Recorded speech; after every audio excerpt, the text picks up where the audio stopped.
Welcome back to my channel short trade. और आगे बढ़ने से पहले आपसे रिक्वेस्ट करूंगा सब्सक्राइब ज़रूर से कर लीजिएगा, क्योंकि इस तरह की इन्फॉर्मेशन आपको इस चैनल पर डेली बेसिस पर मिलती रहती है।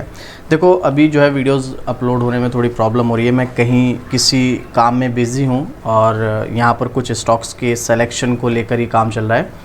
जो हमारा मेंबरशिप है, ज्वाइन बटन है, अगर आप चाहें तो ज्वाइन कर सकते हैं। यहाँ पर आपको हर महीने स्विंग ट्रेड के लिए स्टॉक मिलेंगे। इस पर भी थोड़ा सा स्टॉक को लेकर, कुछ सेलेक्टेड स्टॉक्स को लेकर जो है अभी काम चल रहा है। तो यहाँ पर आपको मंडे को स्टॉक मिलने वाला है। जो हमारे मेंबर्स हैं और जो ज्वाइन करना चाहते हैं वो ये मेंबरशिप ज्वाइन कर सकते हैं। हर महीने यहाँ पर स्विंग ट्रेड के लिए स्टॉक्स मिलते रहेंगे आपको, और आप हर महीने चाहें तो प्रॉफिट बना सकते हैं। अगर आप चाहें तो ज्वाइन कर सकते हैं। मंडे को स्टॉक आपको यहाँ पर मिल जाएगा। अब जो आज का स्टॉक है हमारा, उस स्टॉक में वैसे तो न्यूज़ अगर है स्टॉक में कोई और कुछ ब्रोकर्स अगर बुलिश हैं, तो मुझे लगता है कि एक बार उस स्टॉक के बारे में थोड़ा सा जान लेना कोई बुरी चीज़ नहीं है। एंट्री लेना या नहीं लेना वो तो बाद की चीज़ है, लेकिन अगर उसमें कोई मौका बन रहा है तो उसका फ़ायदा उठाना चाहिए। आज का जो स्टॉक है वो है DLF। कल स्टॉक में 2.5% के आसपास की तेज़ी थी और 770 रुपये के आसपास स्टॉक है। अब पहले इसकी परफॉर्मेंस देख लो, आपको यहाँ पर दिखा दूँ मैं। पिछले 6 महीने की परफॉर्मेंस देखोगे फ्लैट है, और वहीं पिछले 1 साल की परफॉर्मेंस की अगर आप बात करोगे तो इसमें 9-9.5% की गिरावट दिखाई। लेकिन वही फ्लैट वाला सिस्टम है। यहाँ पर स्टॉक में गिरावट आई थी, लेकिन उसके बाद रिकवरी मोड भी थोड़ा बहुत हमें यहाँ पर देखने को मिला है। अब इम्पॉर्टेंट चीज़ क्या है कि इसका रिज़ल्ट आया था जो कि अच्छा ही था, और उस रिज़ल्ट के बेस पर ये जो तेज़ी आपको देखने को मिल रही है ना, ये वाली, ये उसी रिज़ल्ट के बेस पर थी और उसके चलते एक अच्छी तेज़ी देखने को मिली थी। लेकिन देखो, एक तेज़ी होती है कि जो लंबे समय के लिए चलती है, एक तेज़ी होती है कि जो टेम्परेरी चलती है। अभी जो तेज़ी है ये टेम्परेरी वाली है कि लॉन्ग टर्म की है, उसके बारे में हम डिस्कस करेंगे। मैं आपके साथ पहले इसके बारे में न्यूज़ शेयर कर देता हूँ। स्टॉक में एंट्री एग्जिट जो भी आपको करना है, एक बार अपने फाइनेंशियल एडवाइज़र से सलाह ज़रूर ले लेना, उसके बाद ही डिसीजन लेना। हाँ, अगर कुछ नहीं समझ में आ रहा है, कोई क्वेश्चन रहता है, कोई डाउट रहता है, तो आप कमेंट कर सकते हैं। डेफिनेटली आपको कमेंट का रिप्लाई मिल जाएगा। जो भी आप मुझसे होगा, आपका जो भी क्वेश्चन होगा, मैं क्लियर करने की पूरी कोशिश करूँगा। तो चलिए, आज जो स्टॉक है हमारा DLF है, उसके बारे में न्यूज़ में आपको दिखाता हूँ। तो काफ़ी सारे आर्टिकल्स हैं, एक दिन पहले के, आप देख सकते हैं। तो मैं आपको 2 आर्टिकल यहाँ पर दिखाने वाला हूँ। 2 आर्टिकल क्यों दिखाने वाला हूँ, उसका रीज़न आपको बताऊँगा। इस कंपनी का जो मुनाफा है, रिजल्ट जो आया है, उसमें इसका मुनाफा 39% तक बढ़ता हुआ नजर आया है, और डिविडेंड का भी प्रस्ताव रखा है। आप नाम पढ़ सकते हैं। DLF की बात हो रही है यहाँ पर। लग्जरी घरों की डिमांड से जो है खूब कमाई की है, रियल एस्टेट की कंपनी है ये। तो DLF के बारे में मैंने काफ़ी टाइम पहले भी वीडियो बनाई थी। एक्सपर्ट्स का मानना है कि, देखिए, मैं अपनी तरफ से नहीं बता रहा हूँ, आप चाहे तो खुद भी ये सब सर्च करके देख सकते हैं। ऐसा एक्सपर्ट्स का मानना है कि अभी भी इस स्टॉक में ग्रोथ की गुंजाइश है। मैं नहीं बोल रहा हूँ। और कितना टारगेट मिल सकता है, कितना नहीं, पहले ये आर्टिकल देखते हैं, उसके बाद टेक्निकल पर चलेंगे। एक्चुअल में टेक्निकल देखना भी ज़रूरी होता है, क्योंकि यहाँ पर जो एक्सपर्ट्स अपना ओपिनियन देते हैं भाई, वो 6 महीने साल भर के हिसाब से होता है, और टेक्निकल जो हमें बताता है कि वो टेम्परेरी बेस पर अगले 1 महीने 2 महीने में या 10-15 दिनों में स्टॉक की परफॉर्मेंस कैसी रह सकती है, और 6 महीने में क्या परफॉर्मेंस रह सकती है। टेक्निकल चार्ट पर हम वो सब चीज़ें देखते हैं। तो यहाँ पर क्या हुआ है कि इसका रिजल्ट आया है और इसका मुनाफा 39% तक बढ़ता हुआ नजर आया। वो भी मैं आपको स्क्रीन की वेबसाइट पर दिखाऊंगा, वो यहाँ पर डिस्कस नहीं करूँगा। इसके अलावा यहाँ पर 6 रुपये प्रति शेयर का डिविडेंड देने का भी इसने ऐलान किया है। अब जो इंपॉर्टेंट चीज़ है वो ये है, एनालिस्ट की इस स्टॉक को लेकर राय क्या है। सबसे पहले मोतीलाल ओसवाल फाइनेंशियल सर्विसेज ने DLF के शेयर पर बाय रेटिंग दी है। ये मोतीलाल ओसवाल, उनका कहना है कि द डहलियाज प्रोजेक्ट ने कंपनी के परफॉर्मेंस को बढ़ावा दिया है। ब्रोकरेज ने कहा है कि वो जो फाइनेंशियल ईयर 25 की फोर्थ क्वार्टर के रिजल्ट में 20 अरब की बुकिंग दर्ज की है, जो कि पिछले साल की समान तिमाही से 39% ज़्यादा है। हमारे अनुमान से अभी भी 25% कम है। मतलब एनालिस्ट जो है, मतलब मोतीलाल ओसवाल को ऐसा लगता था कि इससे ज़्यादा होनी चाहिए थी 39% से, लेकिन 39% रही है, बट अभी भी अच्छी है। यहाँ पर अगर आप देखेंगे प्रदर्शन को लेकर, सुपर लग्जरी प्रोजेक्ट द डहलियाज की शानदार बिक्री से प्रेरित था, जिससे जो फाइनेंशियल ईयर 25 की तीसरी जो क्वार्टर है उसमें लॉन्च किया गया था, जिसने वित्त वर्ष 2025 में कुल 137 बिलियन का योगदान दिया। इस प्रकार वित्त वर्ष 2025 ने पूरे साल के प्री सेल्स गाइडेंस को पार कर लिया है।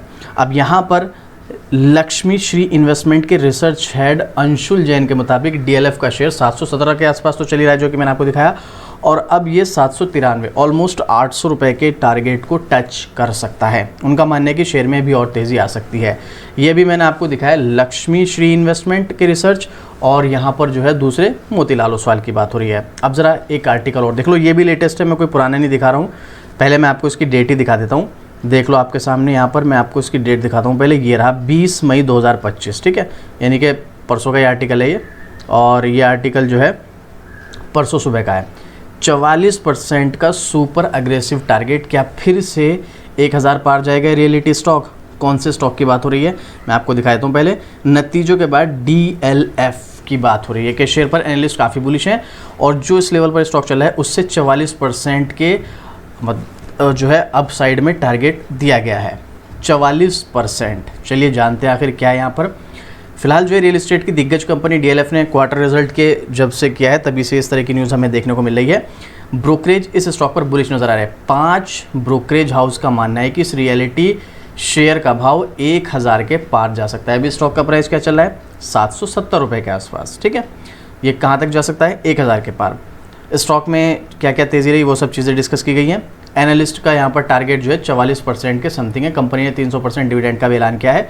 यहाँ पर स्टॉक जो है 770 रुपये पर है। मुझे लगा 717, अभी हमने यहाँ पर आर्टिकल पढ़ा था ना, 717, हाँ नहीं 770 पर है और 800 रुपये का टारगेट है। तो चलिए वो तो टेम्परेरी है, उसको हम अभी डिस्कस करेंगे टेक्निकल चार्ट पर चलकर। पहले यहाँ पर देखते हैं 770 से 1000 तक जाएगा तो जेफरीज सबसे पहले इन्होंने इस स्टॉक में बाय रेटिंग दी है और 1000 रुपये का टारगेट प्राइस सेट किया है। इसके अलावा एक्सिस कैपिटल ने 1060 रुपये का टारगेट दिया है। कोटक सिक्योरिटीज़ ने 1020 का टारगेट दिया है। इलारा कैपिटल ने 1050 का टारगेट दिया है। इसके अलावा JM फाइनेंशियल ने 1000 रुपये का टारगेट दिया है और 19 मई अभी तो ये लास्ट जो टारगेट है उसमें, उसके हिसाब से इसमें लगभग अभी भी 40% के आसपास की तेज़ी हमें देखने को मिल सकती है। जेफरीज ने कहा है कि लग्जरी प्रोजेक्ट के मोमेंटम बरकरार है, मजबूत ऑपरेटिंग कैश फ्लो ग्रोथ के लिए बड़ा पॉजिटिव ट्रिगर है। फाइनेंशियल ईयर 25 के लिए 212 बिलियन रुपए की प्री सेल्स पीयर्स के मुकाबले बहुत अच्छा है। कंपनी के पास नेट कैश जो है वो 68 बिलियन रुपए का है मीडियम टर्म में और फाइनेंशियल 26 के लिए लॉन्चिंग गाइडेंस में किसी तरह का बदलाव नहीं है, जो कि पॉजिटिव है। मतलब ओवरऑल अगर आप यहाँ पर देखोगे तो यहाँ पर बाकी इसके बारे में बताया गया है, जो इसका रिजल्ट वगैरह वो भी मैं आपको स्क्रीन पर वेबसाइट पर लेकर चलता हूँ। तो यहाँ पर जो 5 ब्रोकर है, 5 के 5 ब्रोकर ने 1000 रुपये से ऊपर का टारगेट दिया है। सबसे पहली चीज़ आप यहाँ पर समझो, 770 रुपये का टारगेट है, 1000 रुपये तक जाएगा, लेकिन कितने टाइम में जाएगा ये यहाँ पर आपको देखने के लिए नहीं मिल रहा है। चलो पहले मैं आपको इसका एक बार रिजल्ट दिखा देता हूँ, उसके बाद हम आगे कंटिन्यू करते हैं। तो नाम पढ़ सकते हैं DLF और भाई 2 लाख करोड़ के समथिंग का मार्केट कैप। छोटा है कंपनी, समझने की गलती मत करना, बहुत बड़े लेवल की कंपनी है। डिटेलिंग में नहीं जाऊँगा, सीधा रिजल्ट देखेंगे। ये रहा मार्च 2025 का 3128 करोड़ की सेल, जो कि लास्ट क्वार्टर में सिर्फ 1529 करोड़ की थी। ज़बरदस्त तरीके से सेल्स में इंक्रीमेंट देखने को मिला है क्वार्टर ऑन क्वार्टर पर। ईयर ऑन ईयर पर भी अगर आप कंपेयर करोगे, मार्च 2024 में 2135 करोड़ की सेल्स थी, जो भी 3128 करोड़ हो गई है। ईयर ऑन ईयर पर भी ज़बरदस्त उछाल देखने को मिल रहा है यहाँ पर सेल्स में। अब जब सेल्स में उछाल है तो भाई देखो नेट प्रॉफिट में भी उछाल होना ही चाहिए। तो अब ज़रा मार्च 2024 का नेट प्रॉफिट देखना, 920 करोड़ और अभी कितना है 1282 करोड़। अच्छा इंप्रूवमेंट है सेल्स में ईयर ऑन ईयर बेसिस पर। क्वार्टर ऑन क्वार्टर पर कंपेयर करोगे तो वहाँ पर भी अच्छा इंप्रूवमेंट है। 1049 करोड़ से इसका नेट प्रॉफिट बढ़कर 1282 करोड़ हो गया है।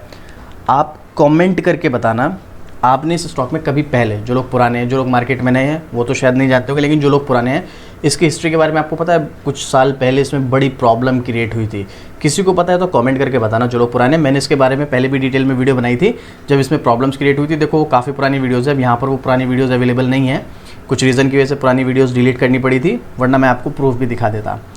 तो जो लोग पुराने जुड़े हैं वो जानते ही होंगे, मैंने इसके बारे में वीडियो बनाई थी। तो रिजल्ट इसका काफ़ी अच्छा देखने को मिला है। तो इसके चलते यहाँ पर काफ़ी सारे ब्रोकर्स जो है सीधा हमें यहाँ पर रेटिंग दे रहे हैं कि आप इसमें एंट्री करके चलो। अब ज़रा एक बार मनी कंट्रोल की वेबसाइट पर और देख लेते हैं एनालिस्ट का व्यू क्या है इस स्टॉक को लेकर। DLF आपने नाम पढ़ लिया, यहाँ पर ज़रा थोड़ा सा स्क्रॉल कीजिएगा। 22 analyst, 77% buy, 9% outperformer, 14% hold, 1% भी अंडर परफॉर्मर नहीं और 1% भी सेल के लिए रिकमेंड नहीं। मतलब 100 के 100% बाय और होल्ड के लिए सजेस्ट कर रहे हैं।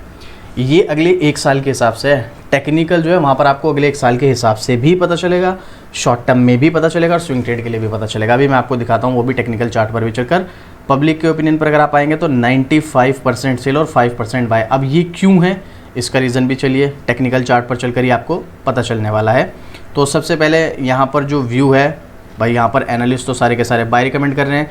पब्लिक का व्यू जो यहाँ पर सारे के सारे सेल कर रहे हैं। ऐसा क्यों, तो वो भी आपको टेक्निकल चार्ट पर चलकर पता चलने वाला है। जैसा कि मैंने आपको यहाँ पर बताया, हज़ार रुपये के टारगेट तो दे रखे हैं, लेकिन टेक्निकल क्या कह रहा है, टेक्निकल ये कह रहा है कि इस स्टॉक में एक छोटी सी प्रॉफिट बुकिंग आ सकती है क्योंकि ये अपने रेसिस्टेंस लेवल पर है और ये रेसिस्टेंस लेवल यहाँ पर इससे पहले इसने फेब 2025 में भी रेसिस्टेंस का काम किया था और उससे पहले यही लेवल सपोर्ट का काम कर रहा था। देखो नवंबर 2024 में सपोर्ट का काम कर रहा था, उससे पहले जून 2024 में सपोर्ट का काम किया और उससे पहले जनवरी 2024 में भी सपोर्ट का काम किया। 3 बार 2024 में सपोर्ट लिया इसने और अब 2 बार ये रेसिस्टेंस ले चुका है 2025 में भी।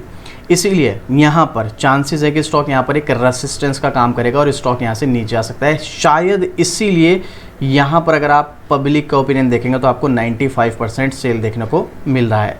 तो फिर भाई एनालिस्ट का यहाँ पर ये जो है इतना सारे के सारे 100% बायर होल्ड क्यों? एनालिस्ट यहाँ पर जो रिकमेंड करता है वो अगले 1 साल के हिसाब से करता है। अगले 1 साल में स्टॉक में तेज़ी आएगी, उस 1 साल के बीच में स्टॉक में इस तरह के उतार चढ़ाव, छोटे छोटे सपोर्ट रेसिस्टेंस बहुत बार देखने को मिलेंगे। और यहाँ पर ये जो टारगेट दिया गया है ये भी कम से कम आपका 6 महीने से साल भर का टारगेट है। उस 6 महीने से साल भर के बीच में स्टॉक में कई बार उतार चढ़ाव आएंगे, वो फेज़ करने ही पड़ेंगे। मतलब अगर आप करंट लेवल पर स्टॉक में एंट्री लेते हो इसके टारगेट के बेस पर भाई 1020 या 1000 रुपये के टारगेट के लिए, तो याद रखना स्टॉक जाएगा तो अगले 6 महीने साल भर में ऊपर ही, लेकिन उससे पहले नीचे आएगा, फिर उसके बाद ऊपर जाएगा, नीचे आएगा, फिर धीरे धीरे करके ऊपर जाएगा। उस बीच में कई सारे उतार चढ़ाव होंगे, वो आपको फेस करने पड़ेंगे। अब वो चीज़ आपको टेक्निकल थोड़ा सा देखो सीखना पड़ेगा, बेसिक तो आपको पता ही होना चाहिए। बाकी रेसिस्टेंस पर है, स्विंग ट्रेड के लिए अगर आप जाना चाहते हो बिल्कुल भी मत जाना, वरना आप यहाँ पर लॉस कर सकते हो। और ये मेरा पर्सनल ओपिनियन है, हो सकता है मैं गलत हूँ। तो इसीलिए अगर आपको स्टॉक में एंट्री एग्जिट जो भी करना है एक बार अपने फाइनेंशियल एडवाइज़र से सलाह ज़रूर ले लेना, उसके बाद आप डिसीजन लेना। बाकी आपको क्या लगता है, क्या ये स्टॉक आपके पास ऑलरेडी है? हाँ, नीचे आएगा स्टॉक सपोर्ट पर 650, 640, 650 पे, तो आपके लिए मौका बन सकता है, तब आप यहाँ से एंट्री लेने का प्लान कर सकते हैं। अब आपको क्या लगता है इस स्टॉक के बारे में? अपना ओपिनियन कमेंट करके ज़रूर से बताना। कोई क्वेश्चन, कोई डाउट है या इसके बारे में कुछ भी चीज़ शेयर करना चाहते हैं तो भी कमेंट कर सकते हो। इस तरह की डेली अपडेट आपको शॉर्ट ट्रेड पर मिलती रहती है, तो सब्सक्राइब भी ज़रूर से कर लीजिएगा। तो चलिए मिलते हैं फिर से इसी तरह की एक और ज़बरदस्त जानकारी के साथ। जय हिंद।